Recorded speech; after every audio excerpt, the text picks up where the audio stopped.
In this video, I'm going to show you how to replace the window regulator and motor on this Ford Excursion. Located right inside your door, we have to remove the panel for that, so let's get started. Let's start by removing this piece that covers the corner of the door right here. Use a trim tool and pop it off. It just has some clips that it clips in with. Set that aside. Down by the window switch, use that same trim tool and pop it up from the front. It's got a push clip. And then slide it forward so that you can unhook it from the back.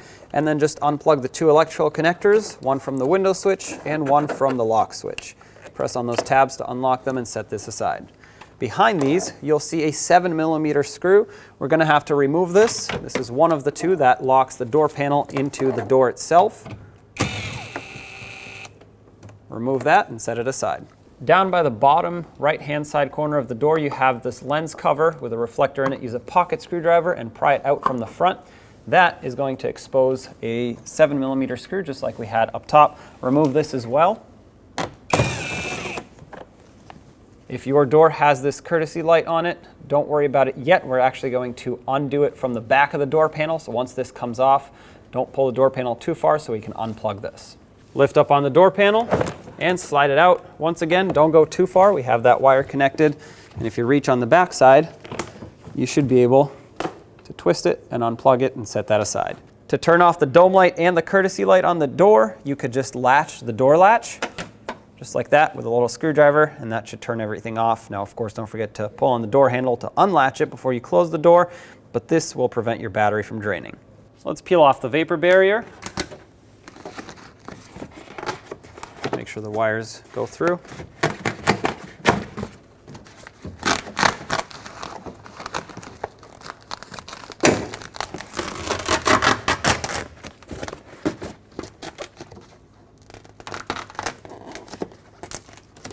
Doesn't need to come off completely, it just needs to move out of the way so we can expose the regulator, the mounting hardware, the motor, electrical connector, and all that.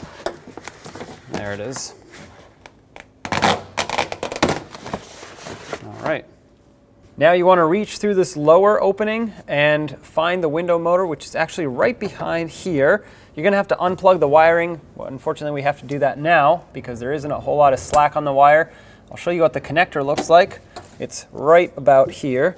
When you pull it out, this is what it'll look like. It's plugged in just like this, so the locking tab, spring-loaded tab, is going to be on the top side. So press it and pull it down off of the window motor. Use a 10mm socket and unbolt the window regulator from the door. For me, I'm actually going to start with this track down at the bottom here, and that is because our window is stuck all the way up. The motor is completely dead, so I have to very carefully unbolt it piece by piece so I can lower it and then unbolt the glass from the regulator. Once again, starting here. If yours was not stuck, you'd want to lower the window all the way down to this opening where you can unbolt the glass from the top rail of the regulator first.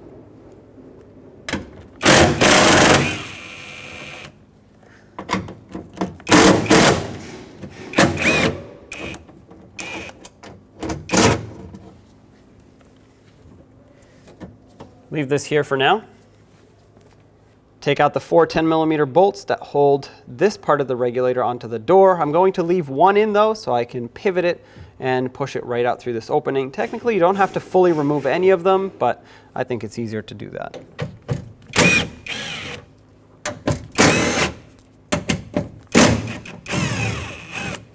Carefully loosen this last bolt. Don't remove it all the way. Now we should be able to pivot the whole regulator and sort of collapse it so the glass can come down. Be very careful.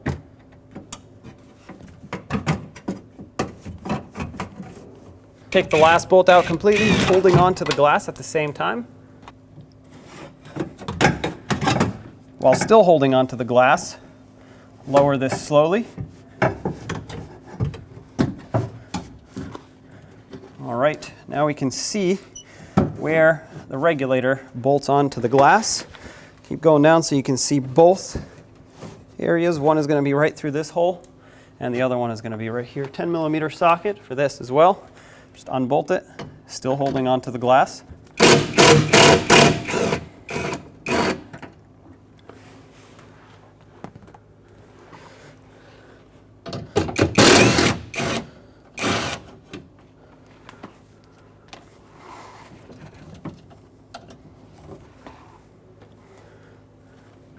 Now you'll be able to remove the regulator. Lift the window up, hold it in place, grab onto the regulator.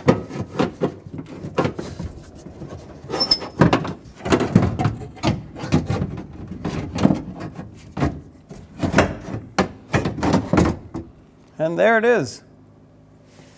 In order to make the installation easier, I'm going to start in the 4 bolts that mount the base of the regulator onto the door. Don't thread them in too much, just a few turns. That way we can hook this part on the door without it moving around too much. And we can have this secured so we can do the rest of the job much easier.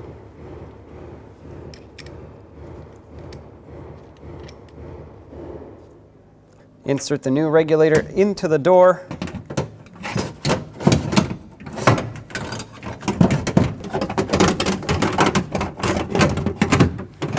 There we go.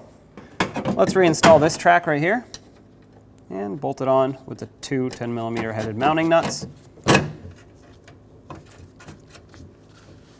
Snug it up.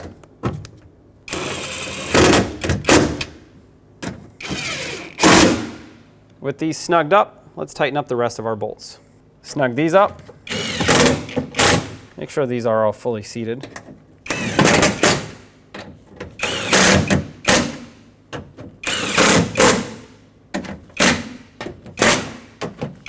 If you're doing these by hand, about 1/8 of a turn after they bottom out is plenty tight. You don't want to strip them out. Our new motor has a little pigtail, which is great because we can see that we're plugging it in right here.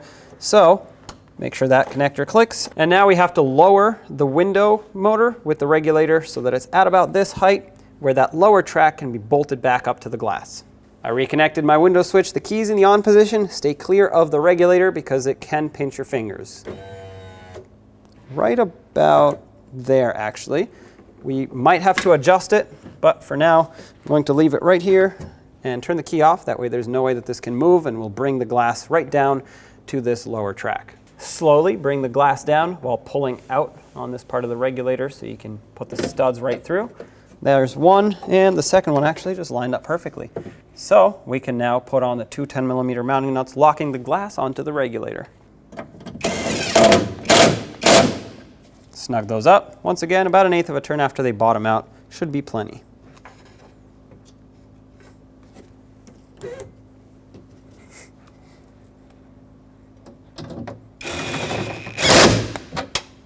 The glass is now secured to the regulator, so let's bring it up. The key's in the on position, switch is connected. Perfect. I'm going to use a wire tie and connect this connector with the pigtail to this wiring harness just because it's a little bit longer than it was originally and I don't want it to get caught in the window. You don't need to make this tight or anything, you just have to secure it so it doesn't move around too much. Just tuck the excess over there. Perfect. Let's get the vapor barrier back on and make sure you get your wires back through.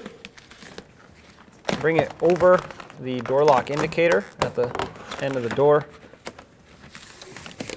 and make sure that these holes line up with their cutouts because this is where the door panel is going to lock in. We have the courtesy light over here. There we go. Let's put the courtesy light back into the door panel, turn it clockwise to lock it in, and then bring the door panel in so that all these hooks on the side line up with the door and slide in.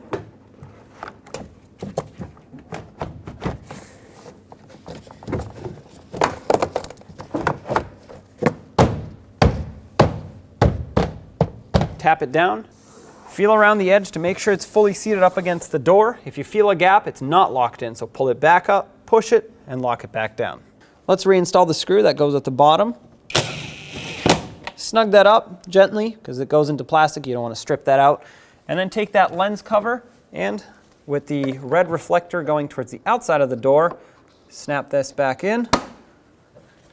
Let's install the screw that secures the door panel at the top. Snug this one down. Then we'll take the window switch. Take your window switch and plug it back in.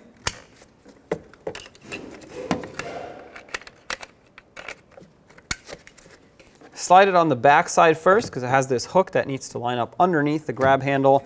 And then on the front, it has a clip that locks it in. Tap it down. That should be seated. Lastly, install the panel that goes at the top of the door. Line it up. It has 2 clips that lock it in. Tap it. And there you have it. Job is done. When only the best will do, demand TRQ. The only company that lets you view before you do. TRQ is committed to offering the highest quality aftermarket auto parts that are engineered for peace of mind. Thanks for using and viewing with TRQ.